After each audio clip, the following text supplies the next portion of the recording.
It's highly advisable to wear a backup CO2 life jacket PFD system on your waist as well, for unlikely situations where the high wingman sustains a puncture or the CO2 canister fails to inflate the bladder and you don't have time to orally inflate. Go to your backup PFD immediately.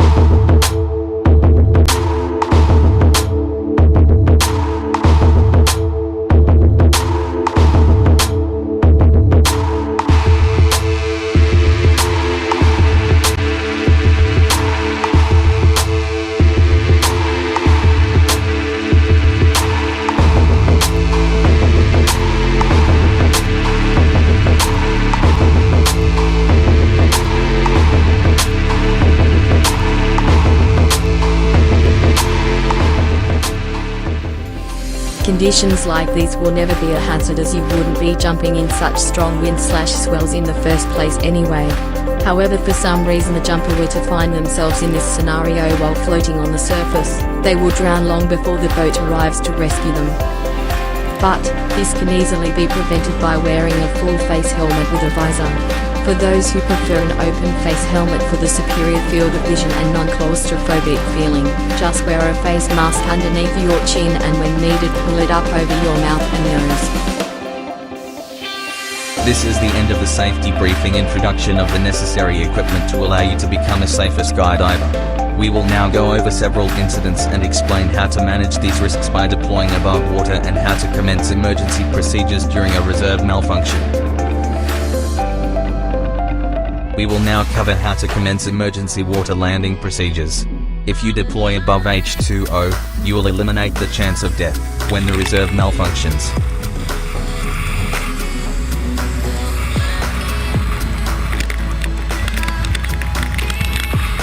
If you've mounted your Hyde Wingman CO2 life system over your chest strap, and threaded the vest buckles through your wingsuit underarm cutaway zips, there is no further steps required beside pulling the ripcord 1 second prior to impact. If you however prefer having the Hyde Wingman underneath your chest strap and wingsuit, to reduce air resistance drag during flight, then, Step 1, loosen and unthread your chest strap. Step 2, zip down your wingsuit chest zippers and pull the CO2 ripcord 1 second prior to impact.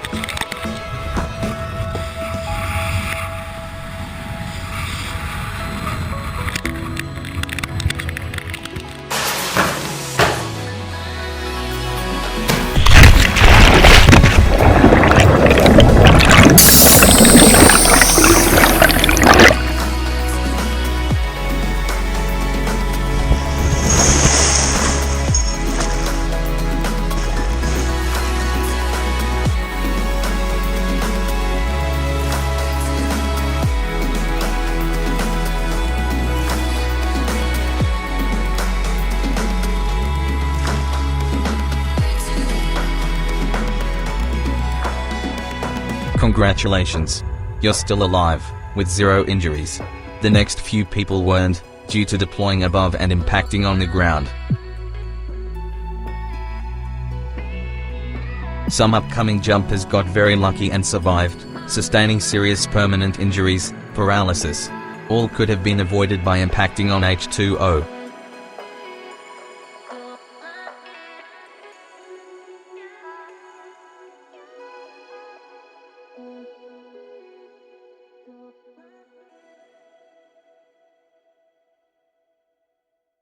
Parachute malfunction is believed to be the cause of a skydiver's serious injuries following a failed solo jump southwest of Sydney this afternoon. Amelia Brace is at Liverpool Hospital for us this evening. Amelia, what more can you tell us?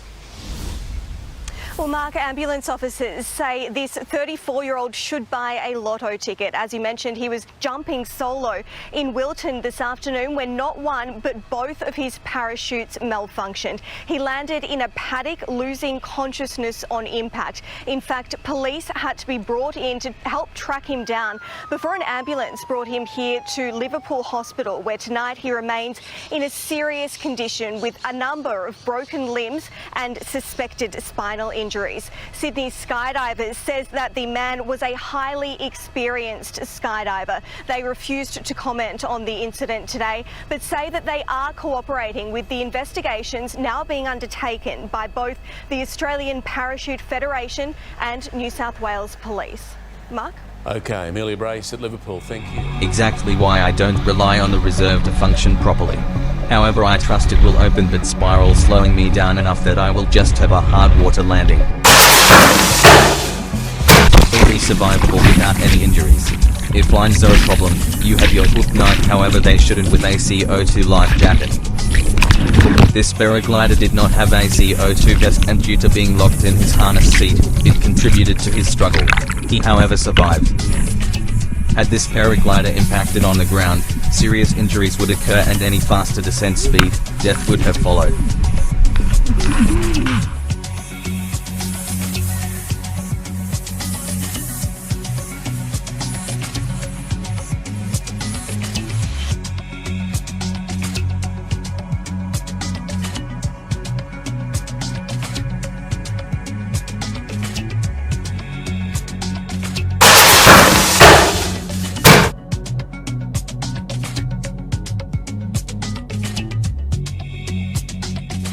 Those two just avoided breaking their legs, and any faster above ground, death would have been the likely outcome, followed by a visit to the morgue. Even if their main had spiraled fast, they both would still survive when impacting on water. A hind CO2 life jacket is always recommended to give needed flotation after being fatigued by a high-speed impact.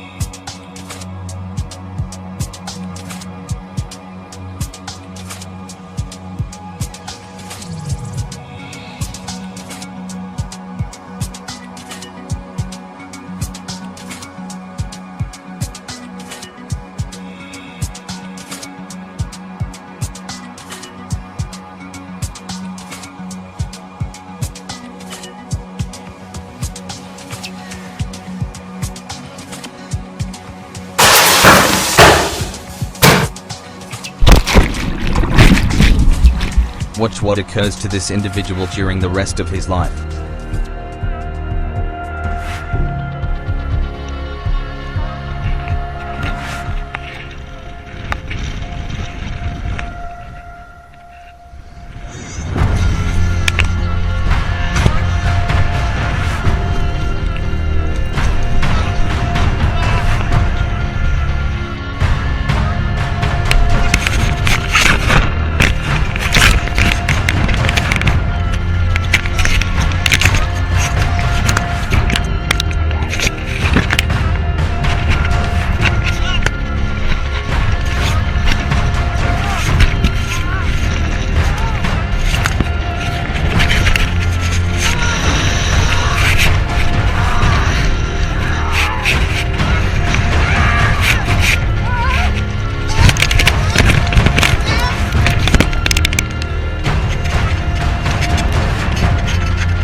He died on impact according to the news report article. 9 meters per second / 30 km/h impact feet down is more than enough to instantly and sufficiently kill you on hard surfaces, grass, soil, sand and especially concrete. No need for this anxiety, death, and injuries when impacting upon water.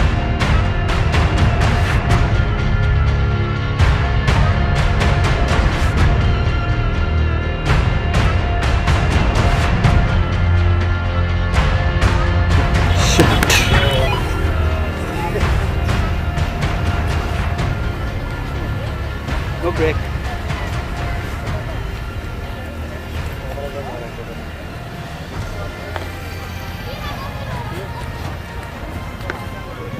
The paraglider was just fine. You can see him moving his arms and legs. Now let's see what this situation would look like when hitting the ground at a very low speed.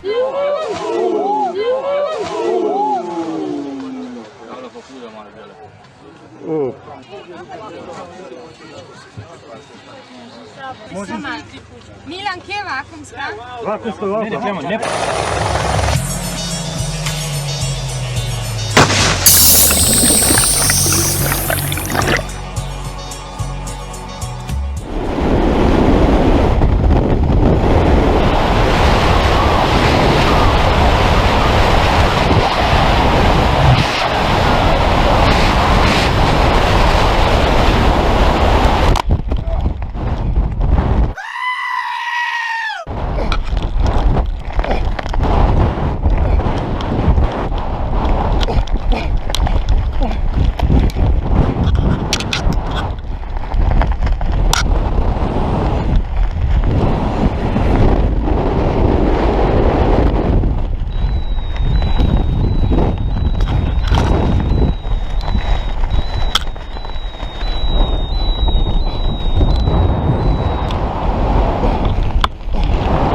Ouais, j'arrive. Merci de votre rapidité. Les toilettes, s'il vous plaît. Où sont les toilettes?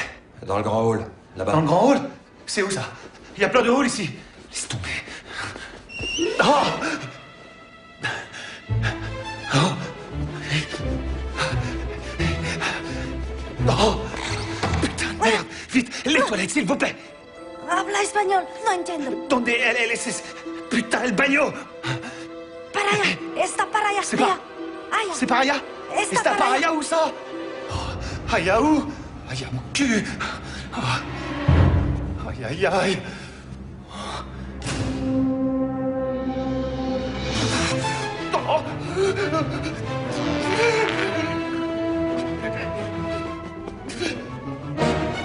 Non, non, non, non, non, non! Ah. Putain, non!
Do you have a hook knife yet?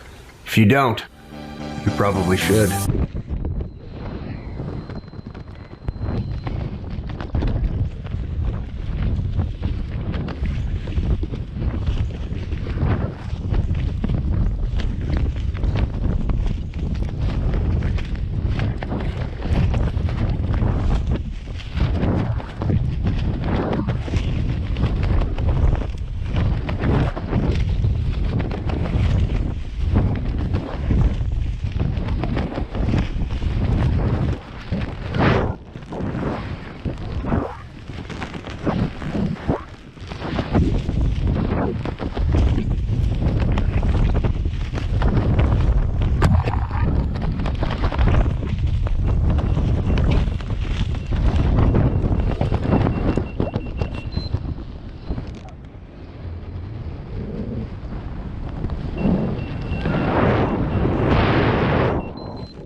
You okay? Is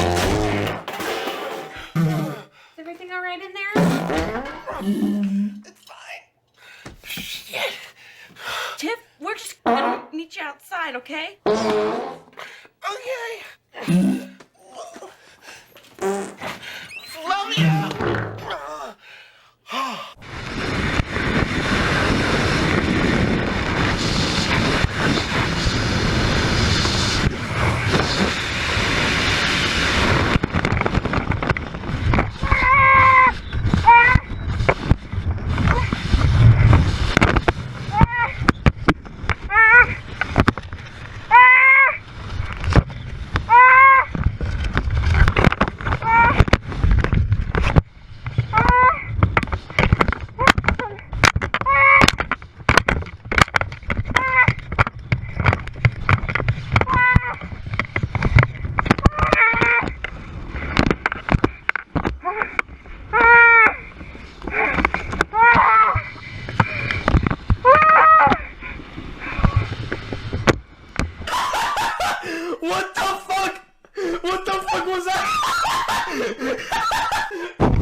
of this. Settle down hard as you can. Yep. Go down. Yep.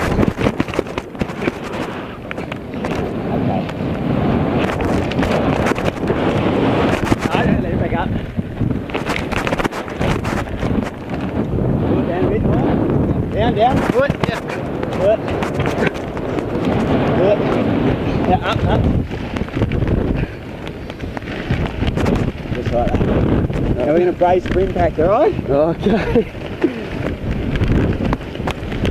That's the second in 2 jumps, ain't it? Yeah. Hey, see. I hate that. Feet, knees together. Yep. Set it up. Yep. Set it up. Right. Pull it down. Put it down. Down. Okay.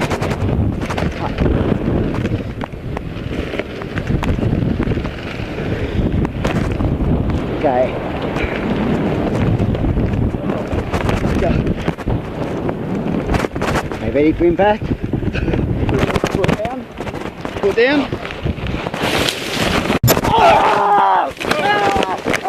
The following footage is of Michael Holmes, a New Zealand skydiver who got blown inland. Deploying above water doesn't guarantee you 100% safety, as situations like this can always happen. After watching the clip of his incident, you will learn how to commence emergency strategies to avoid dying.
Take it easy.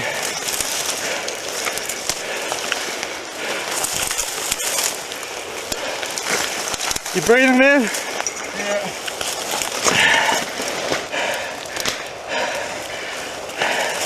Can you talk to me, bro? Talk to me, man. How was it? You okay? No.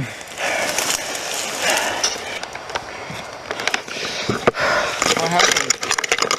What's happened, bro? Just stay still, man. Yes. Wow. By the beach. Okay. Under a main or a reserve? Guys to come up on the road.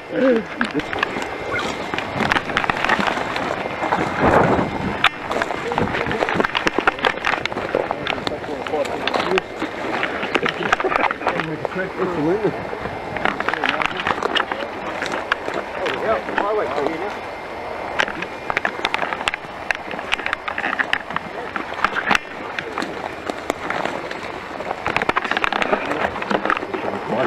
Right to Benny.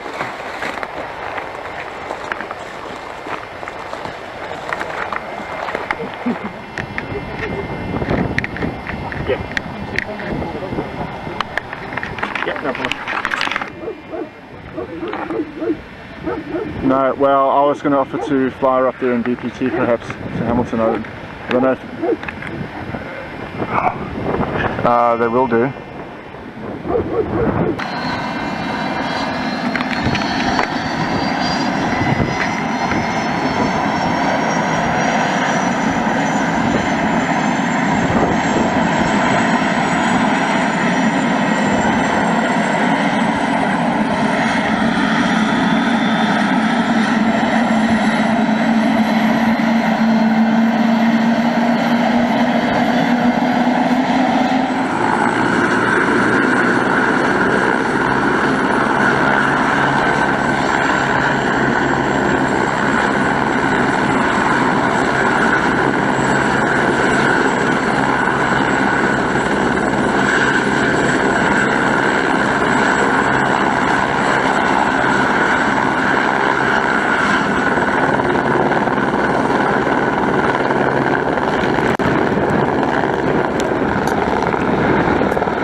December 13th is the first time something goes horribly wrong. December 13th, yeah, it was like any other day. You know, just went to work and yeah, it was a beautiful day, blue skies.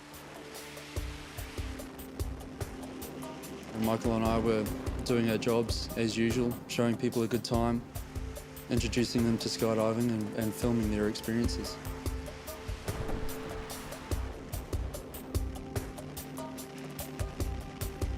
We're quite a long way out over the water and I noticed something off in the distance. And it turned out to be Michael.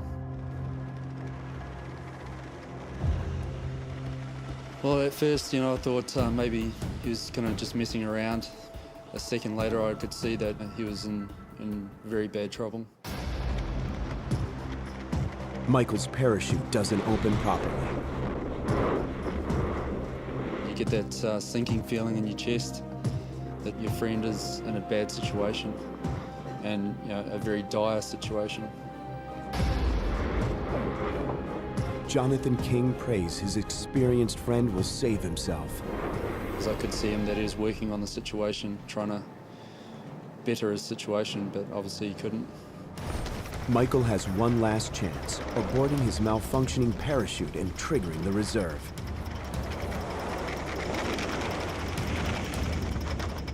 I could see that he pulled all the handles that he could. And then when I saw him pull his reserve, and the reserve didn't activate like it should, then I kind of thought, right, okay, he's a dead man, basically. Jonathan watches his friend hurtle helplessly toward the ground. Michael, too, loses hope.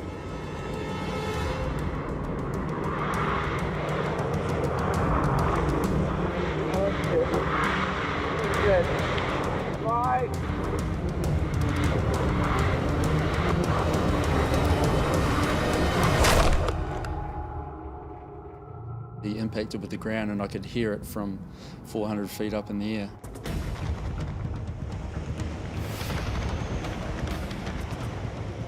We will now learn how to handle a situation like this when you get blown inland during a reserve spiral malfunction. It's vital to always deploy at least 500 meters offshore when jumping in high wind conditions to avoid this situation in the first place.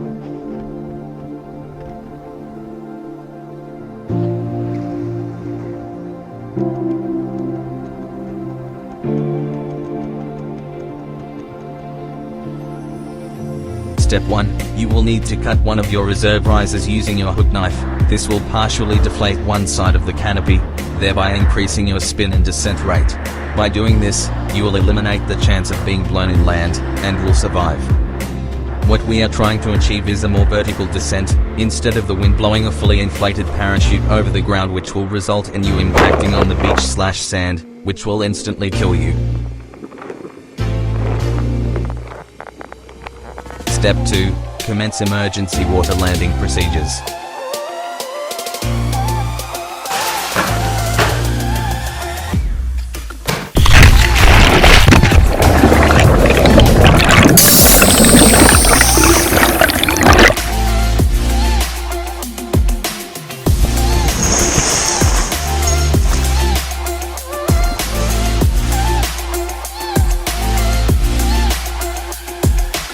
Alternative to situation 1, if you still find yourself being blown too close to shore, despite cutting the first riser, and don't think you will impact on water, then, preferably if you're wearing a wingsuit, make sure the chest strap is undone, leg, chest and arm zippers are fully zipped, before cutting the second riser. This will detach you from your canopy. You will want to glide as far in the ocean as possible, for deeper water to avoid hitting the bottom. Then, increase your angle of attack to gain as much speed, then immediately transition to a feet down position at the end of your flare and brace for a hard impact, if you're not wearing a wingsuit. Upon impact, the automatic sensor on the hide wingman's CO2 life vest would fire, and pierce the CO2 cartridge upon being submerged in H2O. Don't flare too high above the water surface. If you do, don't collapse your arm and leg wings except right before impact, as you will want them to slow down your fall speed by the drag of the parapack fabric. Upon resurfacing with the aid of your automatic CO2 system, unzip your wingsuit chest zippers immediately to allow your hide wingman life jacket bladder to fully expand.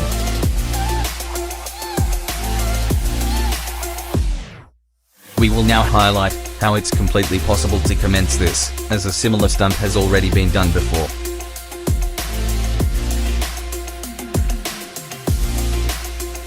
Gary Connery, who wingsuit landed with no parachute into boxes in 2012, was the first.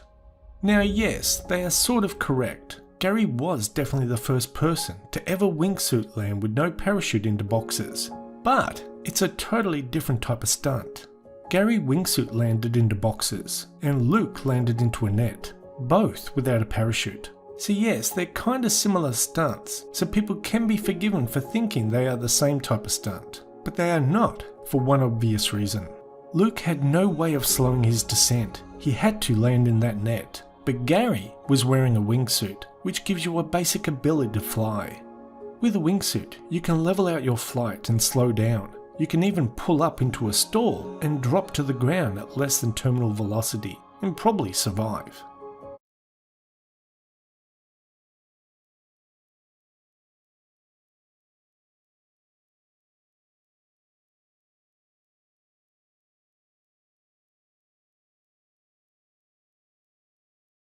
Okay, au revoir. 3, 2, 1. Yeah.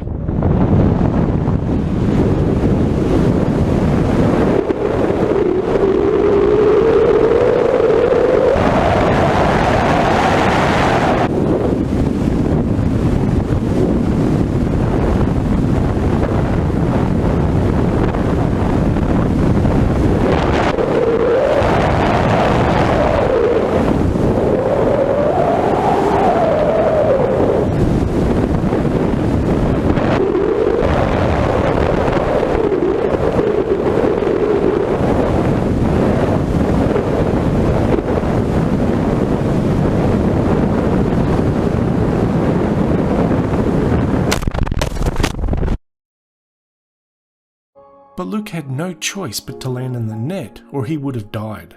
But no matter how you look at it, they are two different stunts. On the day of the stunt, Gary was lifted by helicopter to 2,400 feet. He stepped out on the landing strut and then jumped off. Now wingsuit flyers can reach speeds of up to 140 miles or 225 kilometers per hour. But on this flight, Gary only reached a speed of 70 miles per hour. Still, the whole flight only took 35 seconds.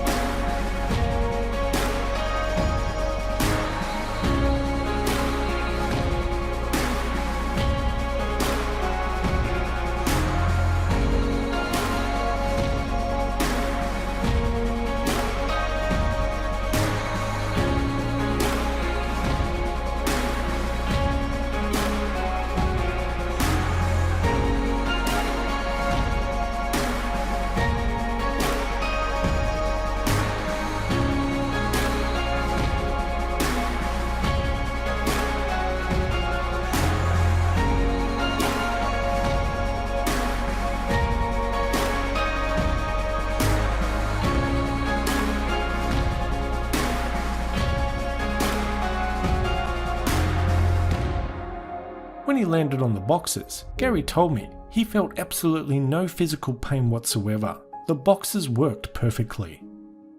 Now, in case you were wondering, why are there so many boxes for such a small landing? Well, there was no way to know for sure at what spot Gary was going to land, so in essence, they made him a runway of boxes to land on. In total, there were 18,600 cardboard boxes, 12 feet high, costing about £30,000 or almost $41,000, and were assembled by 100 volunteers, and the whole stunt was organised and paid for by Gary himself. Gary also had to pay another £15,000 during his training period, preparing for this stunt.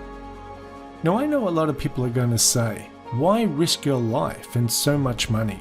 Well, as Gary said, landing in a wingsuit is considered the holy grail of the skydiving community, and because he is such an accomplished stuntman, he knew it could be done and wanted to prove it to himself, and he wanted it to be an inspiration to others, kind of like the first motorbike backflip or the first monster truck backflip. Someone has to be the first. Now, normally, a wingsuit flight ends by deploying a parachute, not by landing into boxes. But then again, some people are not normal, just like Gary Connery. Anyway, that's the end of this video. Thanks for watching, and we'll see you next time. Bye bye.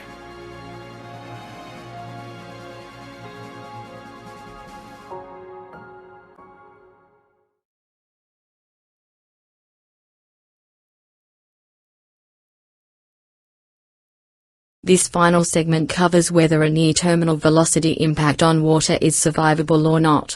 The results speak for themselves.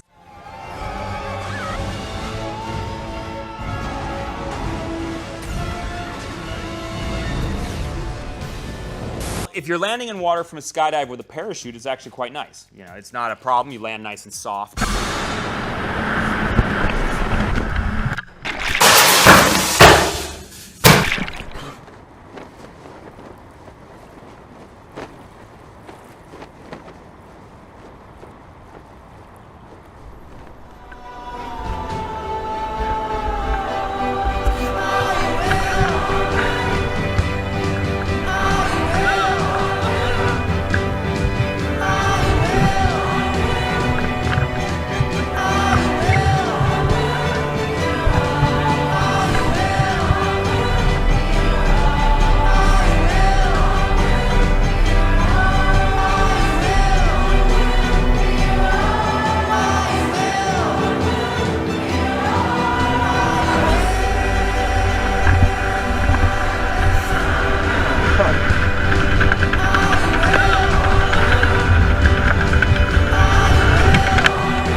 Hey, this is awesome.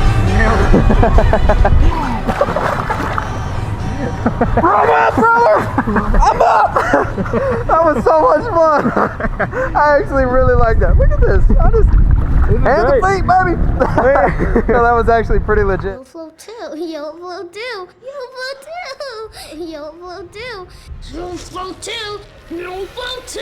Yo flow too. Yo flow too. Yo flow too. Yo flow too. Yo flow too. Yo flow too.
careful, like when some people like want to cut their canopies away when they hit, because you can get pulled under by it in current.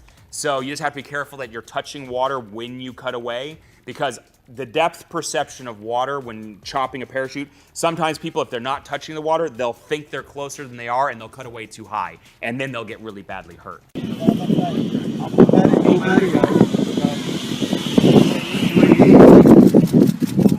No.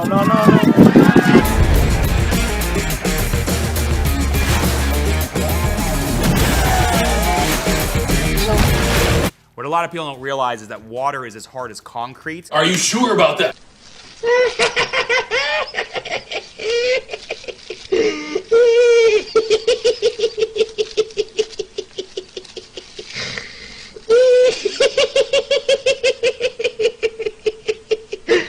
Water is as hard as concrete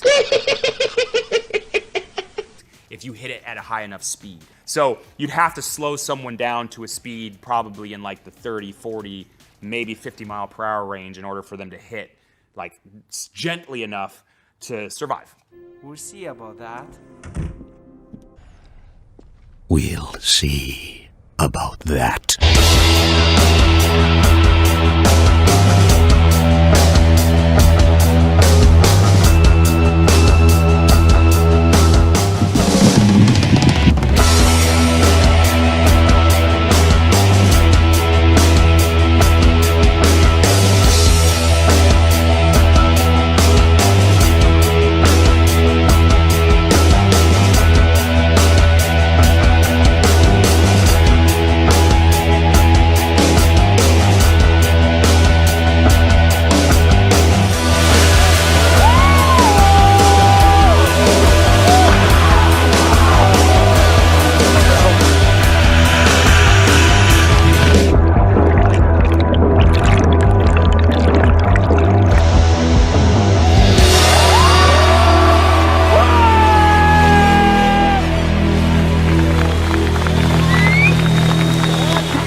This is exactly why you need a CO2 life jacket, as the high-speed impact induces fatigue and you will drown.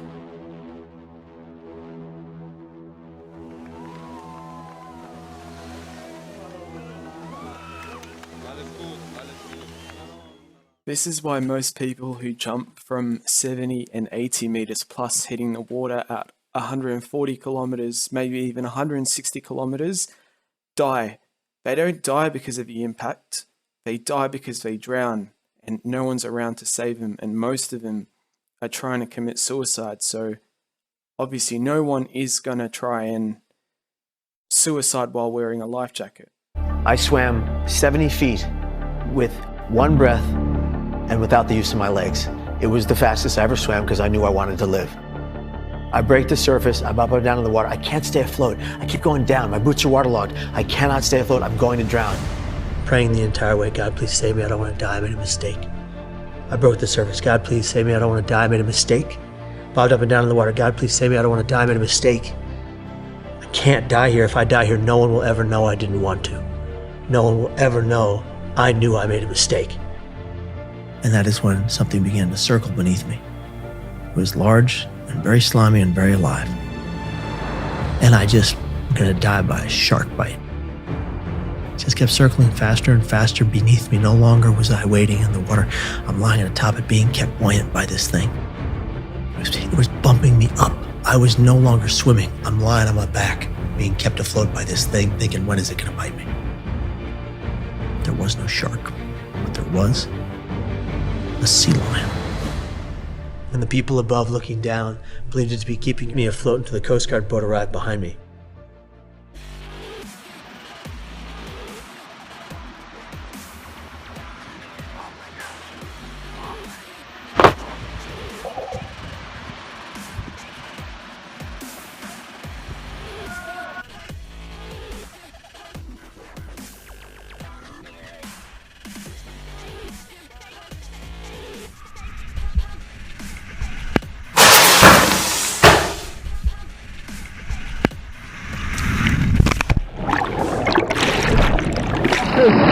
pas s'il y a quelque chose, hein, que les plongeurs qui saluent. Hein, pareil pour vous.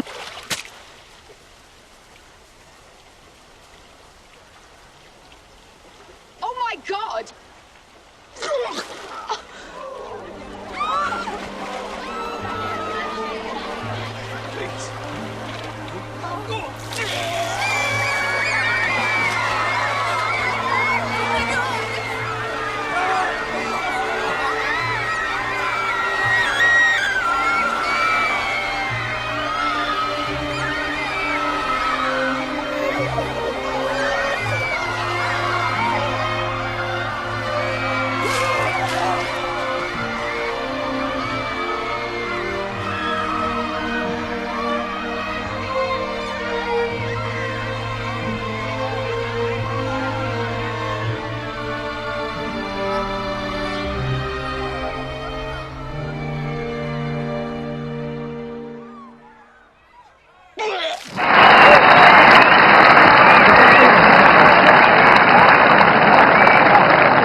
To see if Rick Charles can come down safely through the air and enter into the water.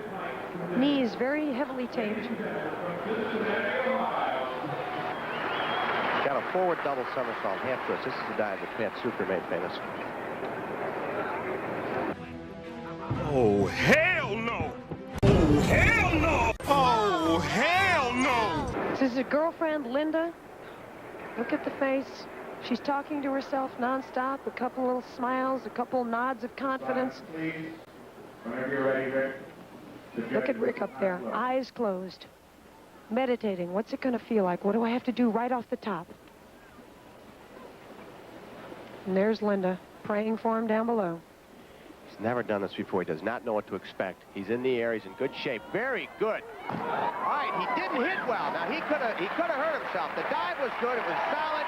He's a strong competitor, strong diver, but his feet went apart on the entry. And I know that has got to hurt. Well, he didn't hesitate. Once he got in the air, he was a picture of complete concentration. Came around, he viewed the water, but right here is where it really gets critical. The bottom just fell out of his legs went apart, his hands went to his side, and he really took a shot. Rick Charles is 2.5 points out of first place, but there must be a great deal of satisfaction in knowing that he is only the second man ever to dive from 172 feet. Rick, what happened up there? The dive threw me off. I came around, and at 130, whatever it was, 150, 140 feet, I'm looking down at the water. So I kind of panicked, and then I hit the acceleration zone right at about 100 feet, and all of a sudden I was in the water. So I really didn't get a chance to tighten up and to enter the water the way I wanted to. But fortunately, I've been training physically very, very hard, and I was able to withhold the impact. Took a shot. You really did take a shot, and there is that acceleration factor right in the middle there that just really surprises you. It's my first time up there, and that's what threw me off. So fortunately, I'm not hurt bad. And I think that's the most important. Well, we're glad you got down safely, and good luck. We'll probably see you next year. This is what it looks like impacting on the ground, concrete, at 15 meters a second / 50 km/h from the 7th story, 20 meters of height. This is what will happen to a skydiver who suffers a reserve line twist spiral malfunction. Viewer discretion is highly advised. Оперативно приехала пожарка сразу. Вау.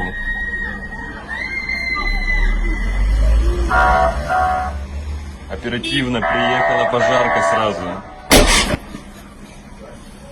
Вау.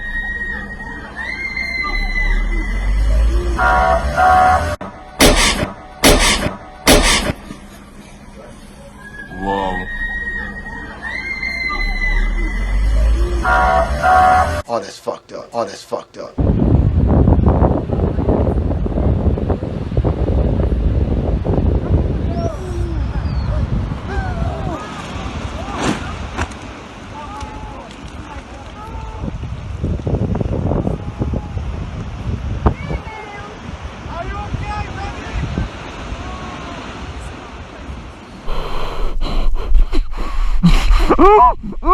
Now let's take a look at 90 miles per hour / 140 km/h plus 40 meters per second impacts on water.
¡Ay, qué hacemos ahora! Con los dos sacos de arroz.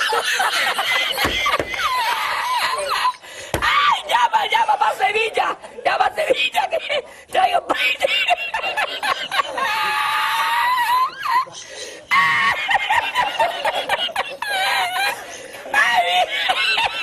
What a lot of people don't realize is that water is as hard as concrete if you hit it at a high enough speed.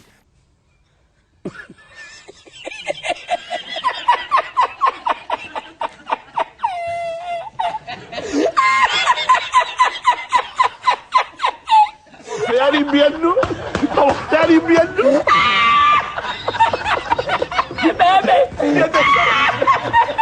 Оперативно приехала пожарка сразу. Вау.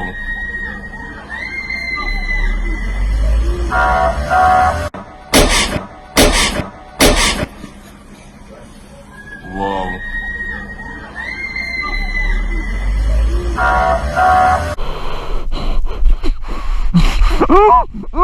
So you'd have to slow someone down to a speed probably in like the 30, 40, maybe 50 mile per hour range in order for them to hit like gently enough to survive. I'm going to have to put on my fucking double seeing glasses because I can't even begin to see the amount of bullshit coming from you.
Next up, is the physics of a fall onto water really the same as pavement?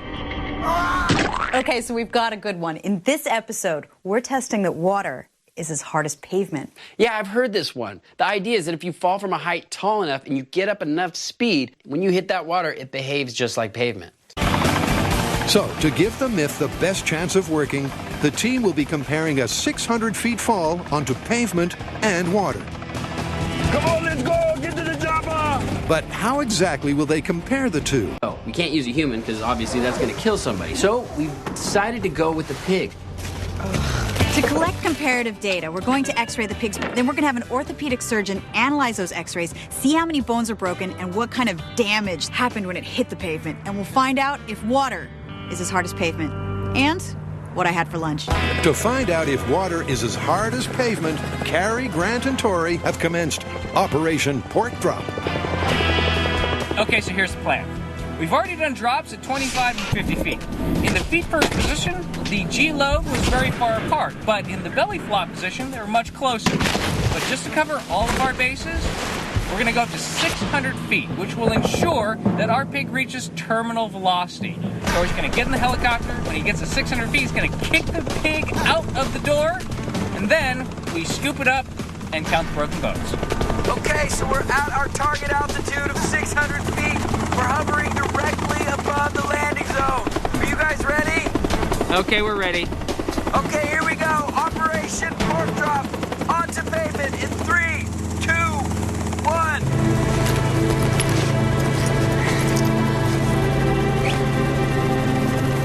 Pig is flying. Well, he's more falling.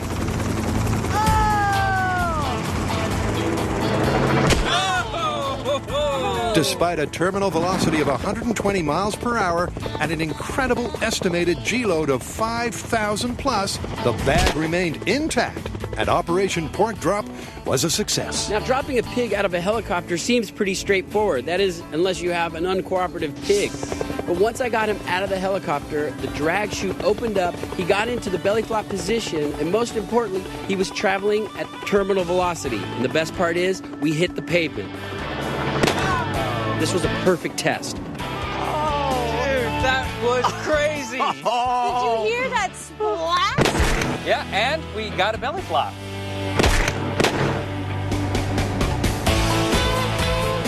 And now to get the thankfully sealed contents of the bag. That looked like it hurt. Over to the X-ray station, We need to get this pig into X-ray stat. where the technicians take the shots they need.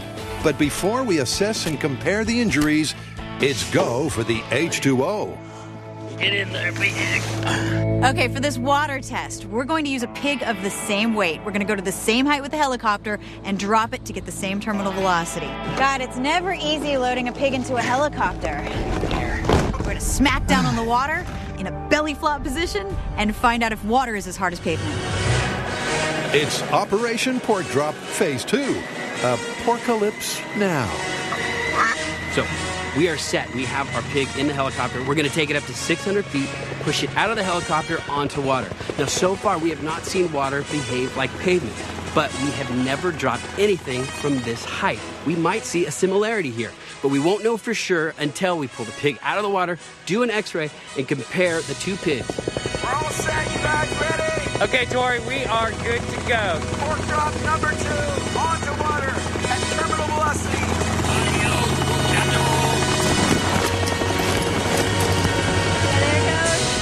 Okay, stabilizing chute deployed.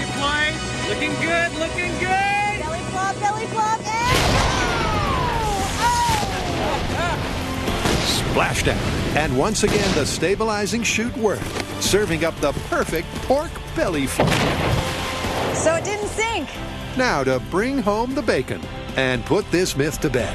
We thought the pig was going to sink, so we got a special rescue crew to go out and dive to get him. How's the passenger? But he's actually floating on the water. Personally, I don't think they're going to bring in a pig that's quite as damaged as that pavement drop. So it looked like a really hard hit. But there's only one way to tell for sure, and that's a professional medical assessment of the X-rays with orthopedic surgeon Dr. Halbrecht. So, did he make it? How did our pig do on pavement? Well, the pig on the pavement did really disastrously. 17 fractures. Wow.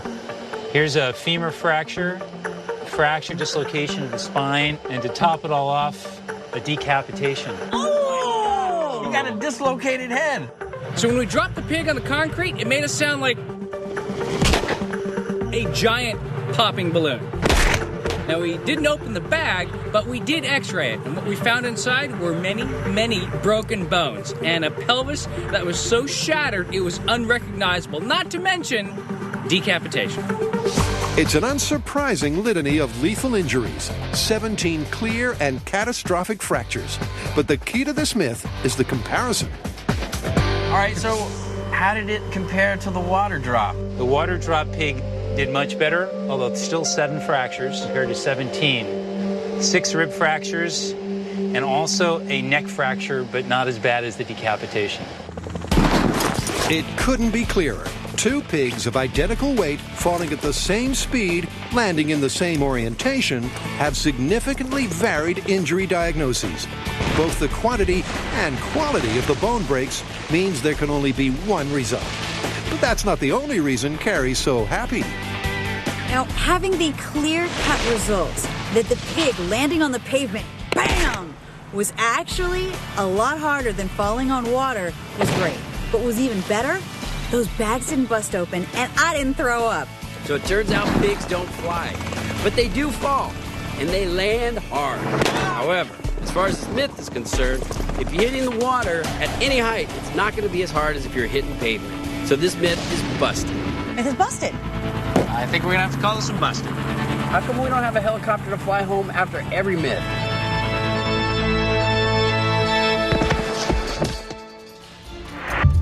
Step 2. Avoid landing in water. Although the giant pool of liquid below you might look like a more appealing landing spot than the solid ground, it would probably be just as deadly. Like concrete, water doesn't compress, so landing in a lake would be just like landing on a sidewalk. That's some bullshit. Bullshit, bullshit, bullshit, bullshit.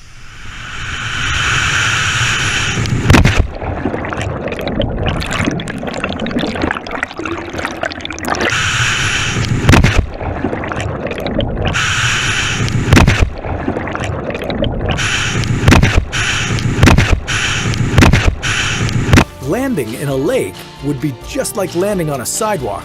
Bullshit, bullshit, bullshit. Landing in a lake would be just like landing on a sidewalk.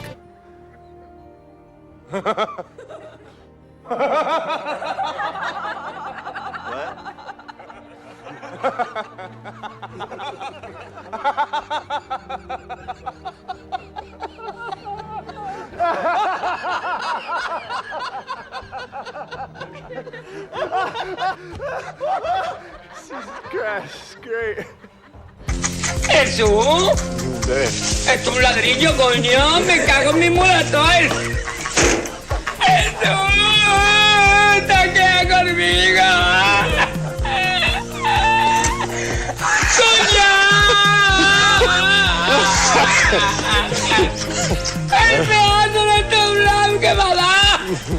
Pues había distintos tipos de adoquines, pero ese adoquín es el bueno. ¿Cómo me la da?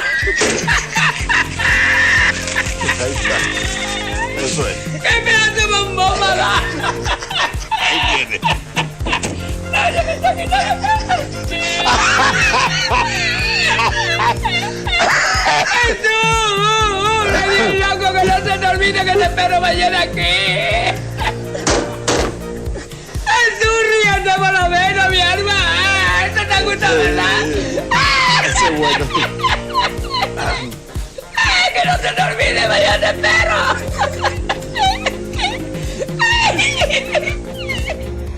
Оперативно приехала пожарка сразу. Вау.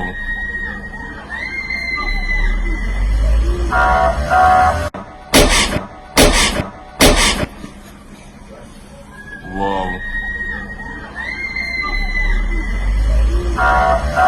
Okay, you know what? I got a weak stomach. That's all I can really take. All right, I'll see y'all. Jay, be tough, Andy. You got it.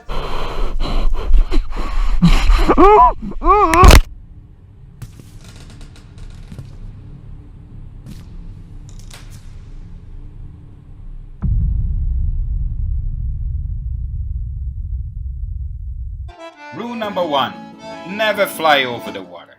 No, you're lying. It's bullshit. It's bullshit. Global bullshit. I call bullshit bullshit!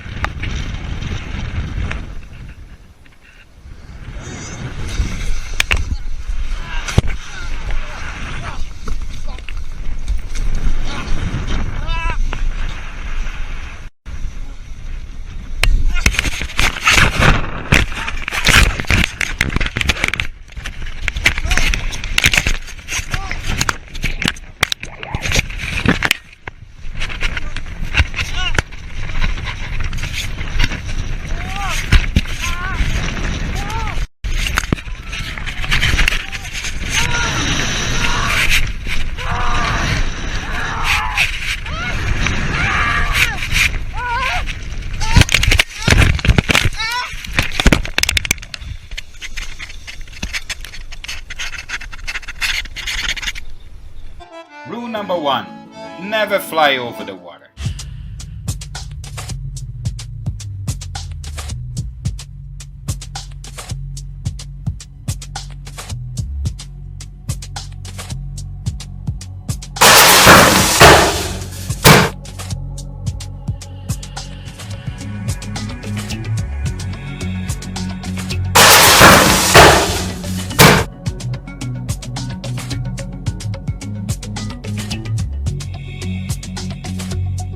Rule number 1.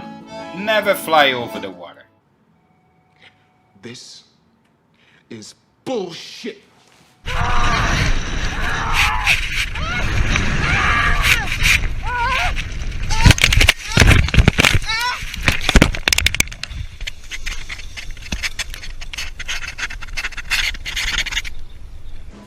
Yeah, we called it a bullshit.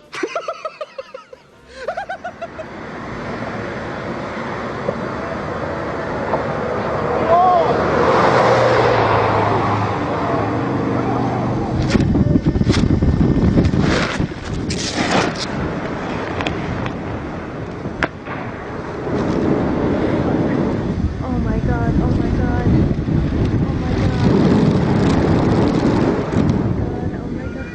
oh my Love now, but I need to tell you something.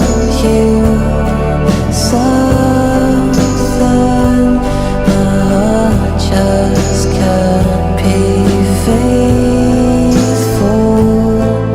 for long.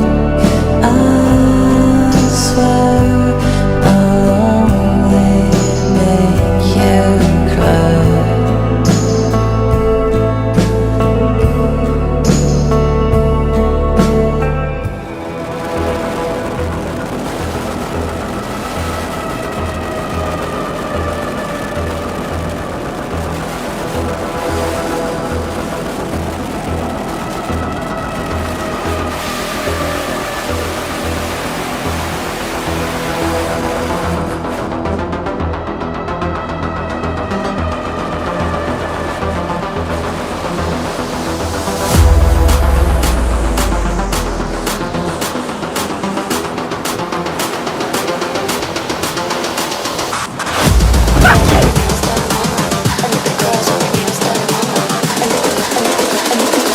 I think the girls with their nails done now.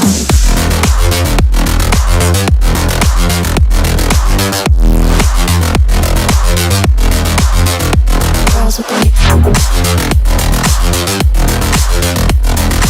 nails done. I think the girls with their nails done.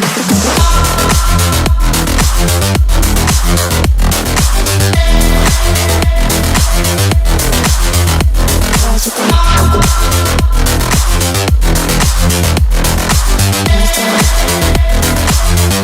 girls with their nails done.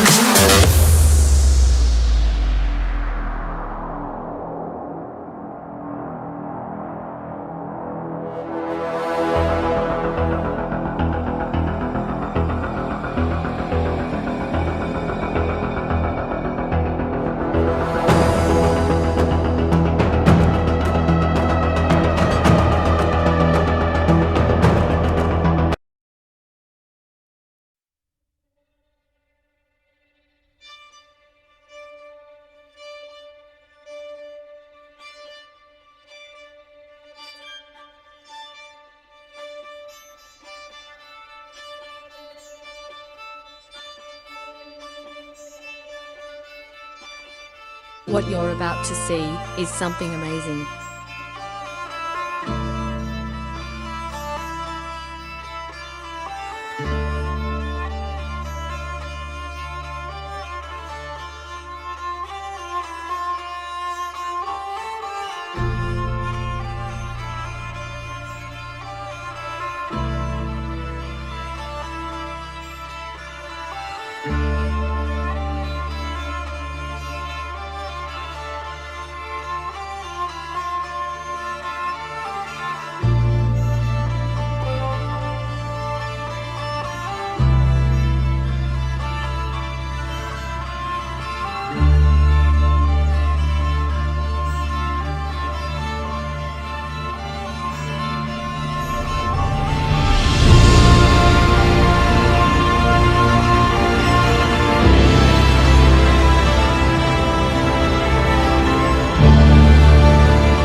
Miraculously, this man survived.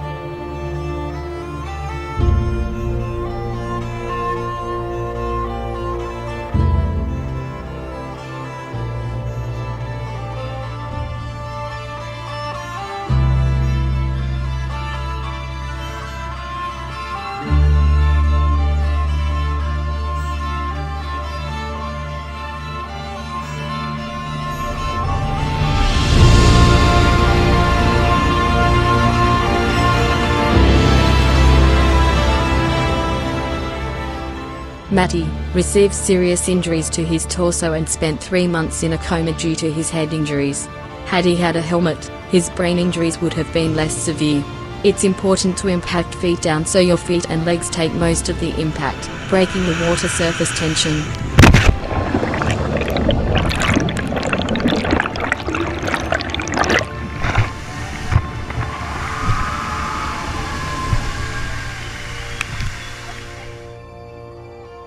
It's advisable to wear running shoes that offer superior shock absorption to minimize damage sustained from high-speed impacts.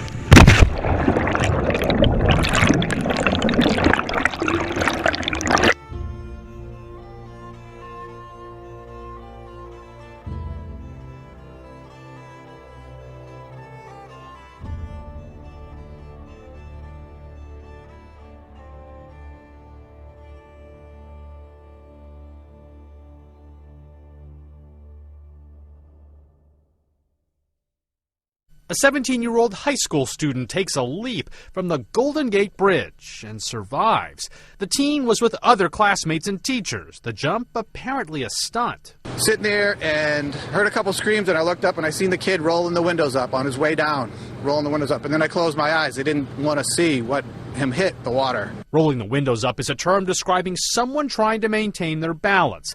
The student splashed into the bay just a few feet away from some surfers. As he paddled by, I asked him what he was up to, and he said it was a stunt.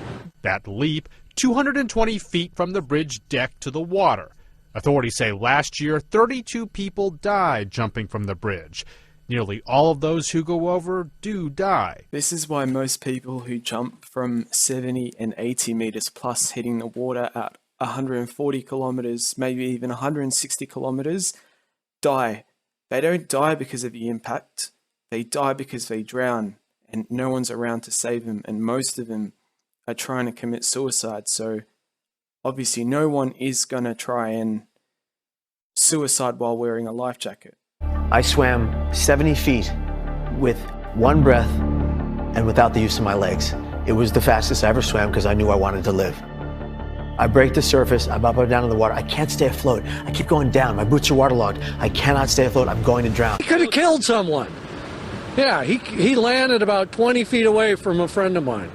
And my friend was pretty mad. The 17-year-old was swimming, then climbed onto some rocks. He was in okay condition.